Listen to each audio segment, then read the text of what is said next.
kids. It's Mrs. Anderson. I miss you guys so much, and I just wanted to be able to talk to you a little bit, even if we can't talk to each other right now. But I have some favorite stories that I've been wanting to read, and so I thought I would just put them on YouTube for everyone to be able to watch whenever they want. My favorite, or one of my favorites that I wanted to start with is Button Soup. If you've ever heard the story of Stone Soup, it's the same thing, it's just the Disney version. And this is a story that my mom and dad read to me when I was young, and I read this to my kids when they were young, but I think it's a story for anyone, whether you're young or an adult. So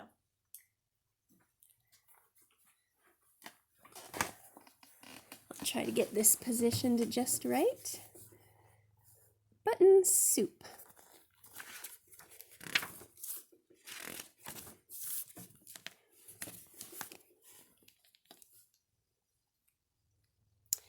A long time ago, a traveler named Daisy was riding the stagecoach out west.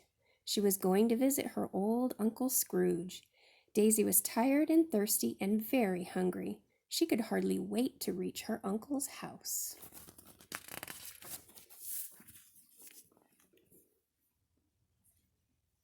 When the stagecoach pulled into town, everyone came out to see who was on it. Goofy the sheriff walked up to Daisy. "Howdy," he said. "What can I do for you?" "I'm looking for Scrooge McDuck," said Daisy. "Scrooge McDuck!" cried Goofy the sheriff. "If you're as tired and hungry as you look, you should go to a hotel." Then he pointed to a little yellow house. "Old Scrooge lives there," he said, "but no one ever pays him a visit."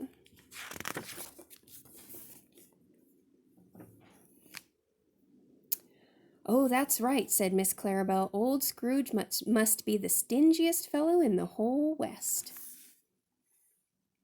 "Yep," said Goofy, "he's the stingiest fellow in the West, all right." "I have met stingy fellows before," said Daisy. "Maybe I can teach my uncle a lesson." So Daisy went straight to the yellow house and knocked on the door. When Uncle Scrooge opened the door, Daisy threw her arms around his neck. "Surprise!" she said. "I have come to pay a visit, Uncle." Scrooge did not look happy to see his niece. "I did not ask you to come," he shouted.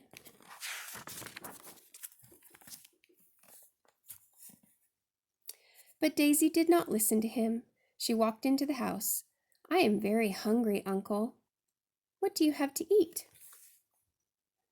"You won't find any food here," said Scrooge. He tried to hide some dirty dishes. "There's no food in this house."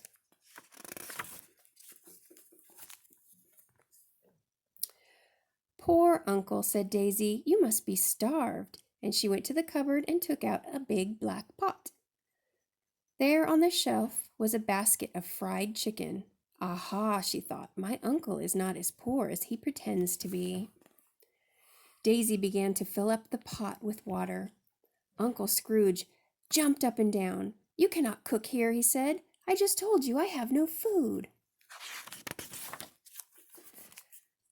But Daisy did not listen to him. She lit a fire under the pot. "I don't need any food," she said. Her uncle's mouth fell open. "What in the world can you cook without food?" he asked. Daisy took out an old red button. She held it under her uncle's nose and rolled it slowly between her fingers.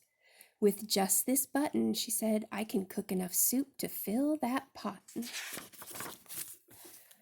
"You can make soup with just one button?" said Scrooge. "I don't believe it." He watched Daisy drop the red button into the pot.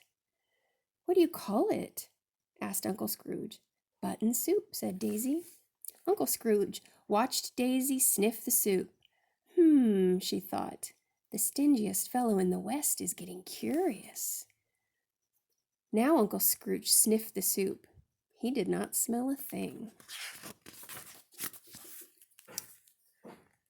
Daisy began to stir very quickly. As she stirred, she said, "Whenever I make this soup at home, I always use salt and pepper, but since you have no food in the house, I guess you have no salt and pepper."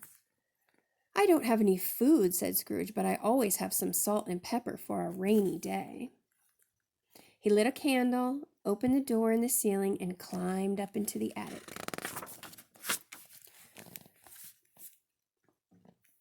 The attic walls were covered with jars of spice. Scrooge held his candle up to see them better. He picked out the jars of salt and pepper to add to the button soup. Oh, look, Daisy's peeking. Daisy poured the salt and pepper into the pot. Uncle Scrooge watched. He could hardly wait to taste the button soup. Daisy began to stir again, and as she stirred, she said, I once made this soup with an old soup bone.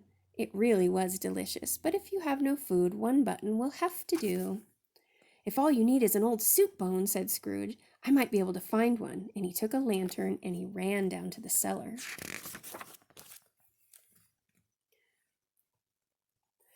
Scrooge's cellar looked just like a butcher shop. He had hams and chickens and turkeys and beef. He picked out a juicy bone to add to the button soup. Oh, and look at this. Daisy's peeking again.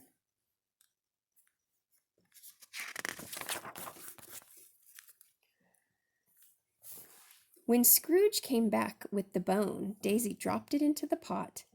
The soup began to bubble and boil. It smells good, said Scrooge. This soup won a blue ribbon at the state fair, said Daisy. But that time I used potatoes and carrots. If the blue ribbon soup has potatoes and carrots, I shall have them too, said her uncle, and he ran out to the barn. Up in the hayloft, Scrooge had vegetables, potatoes, and carrots, and big heads of cabbage. He grabbed a pitchfork and tossed the hay. He found some potatoes and carrots to add to the button soup.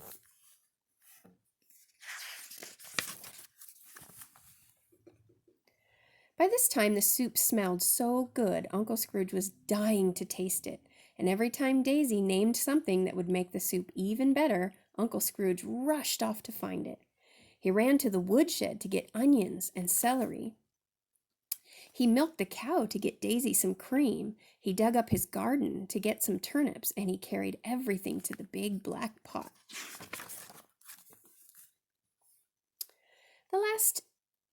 At last, the button soup was ready to taste. This is too much soup for just me, said Daisy, and this is too much soup for you. Let's ask someone to share it with us. Share it, cried Scrooge. Let's pour it into jars and save it. Food is hard to get. But Uncle Scrooge, said Daisy, don't you remember? We made this soup with just one button. That's right, said Scrooge. So we did. So Daisy ran to everyone in town. She ran to Goofy the sheriff. She ran to the ice cream parlor to get Miss Clarabelle. She ran to the general store for Mistress Minnie, and she ran to the barber shop for Mickey and Cowboy Donald. And she told them to come to Scrooge McDuck's house. When they came in, Scrooge gave them each a bowl. You sure are clever, said Miss Clarabelle. Scrooge is not the stingiest fellow in the West any more. Daisy only winked her eye. Soon they all sat down to a button soup feast, and it really was delicious. What a clever niece I have, said Scrooge. She made this soup with just one button. When it came time for Daisy to leave, Scrooge went to the stagecoach to see her off. Come back and visit me soon, Daisy, he said. After all, thought Scrooge, such clever nieces don't grow on every bush. The end. Thanks for listening.